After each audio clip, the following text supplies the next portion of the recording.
Hello বন্ধুরা বান্ধবীরা কেমন আছেন সবাই। এই যে দেখেন আজকে কিন্তু আমি আপনাকে খুব সহজ একটা রেসিপি শেয়ার করতেছি।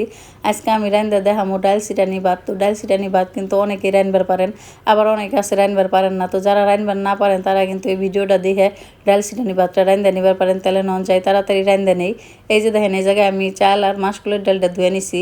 আর এই জায়গায় কিন্তু মাসকলাইয়ের ডালটা দিলে ডাল সিটানি ভাতটা বেশি স্বাদ লাগে। মাসকলাইয়ের ডালের যে গন্ধ এর জন্য কিন্তু আরও বেশি ভালো লাগে। তো এরপর আমি দিয়ে দিছি কাঁচা পাকা মরিচ আর দিলাম লবণ। এখন দিয়ে দিলাম পরিমাণ মতো জল। আমি একটু বেশি পরিমাণে জল দিছি, কারণ ডাল সিটানি ভাতটা একটু ফেনা ফেনা হইলে খাইতে ভালো লাগে। আর এখন দিয়ে দিলাম ওইটা সরিষার তেল, যেটা নাকি আপনাকে দোয়াই লাগবো দোয়াই লাগবো দোয়াই লাগবো। এটা যদি না দেন তাহলে কিন্তু আপনাকে ওই ডাল সিটানি ভাতটা একটু স্বাদ লাগবো না। এই যে দেখেন আমি ঢাকনাটা ডাইকা দিলাম আর এখন চুলাটা জ্বালিয়ে দিলাম। এমনি করে একটু সময় আমি রান্না নিমু। এই যে দেখেন এখন কিন্তু আমি কাইটা নিছি বেগুন আর মিষ্টি আলু। তো এইগুলো আমি দিয়ে দিব। আপনারা চাইলে অন্য কোনো সবজিও দিবার পারবেন। এই যে দেখেন এই সবজিগুলো দিয়ে আবার একটু নাইড়া চেড়ে নিমু। এই ডাল সিটানি ভাতটা অল্প সময়ের আন্দাজ, আর কী যে পরিমাণ স্বাদ লাগে না খাইলে কিন্তু বুঝবার পারবেন না। এই যে দেখেন আমি আবার একটু ডাইকা দিছি। তো ডাইকা দিয়ে আবার একটু রান্না নুন লাগবো। এই যে বলক এসে গেছে, এখন ঢাকনাটা তুইলা আবার একটু নাইড়া চেড়ে দিব। তো আজকের ভিডিওটা যদি আপনাকে ভালো লাগে অবশ্যই কিন্তু একটা লাইক করবেন, চ্যানেলটারে আমার সাবস্ক্রাইব করবেন, তারপরে হইতাছে টিকটক থেকেও ফলো দিবেন।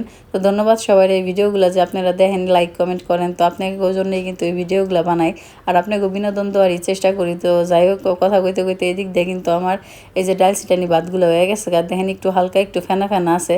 তো এমনি আমি বন্ধ করে দিব চুলাটা। এই যে আমার ডাল সিটানি ভাতটা কিন্তু হয়ে গেছে। এখন আমি ডাইকা দিয়ে এই যে দেখেন চুলাটা কিন্তু বন্ধ করে দিছি। এমনি করে 10 মিনিট ডাইকা রাখার পরে এই যে আমি কিন্তু আবার ঢাকনাটা তুলে নিলাম। আর এই যে নাইরা ছেড়ে দিলাম। আমার কিন্তু ডাল সিটানি ভাত একদম রেডি। এখন আপনাকে একটু খাইয়া দেখাই দিব যে কি পরিমাণ স্বাদের ডাল সিটানি ভাতটা যে আমি আজকে রাঁধছি। তো এই যে দেখেন এখন কিন্তু আমি দিয়ে দিলাম ঘি। তো গরম ভাতের ভিতরে ঘি দিলে যে গইলা যায়, এই দৃশ্যটা দেখতে আমার যে কি ভালো লাগে।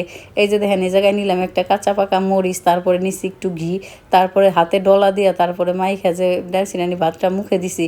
কি পরিমাণ মজা যে লাগছে আর কি যে স্বাদ, না খেলে কিন্তু বুঝবারই পারবেন না।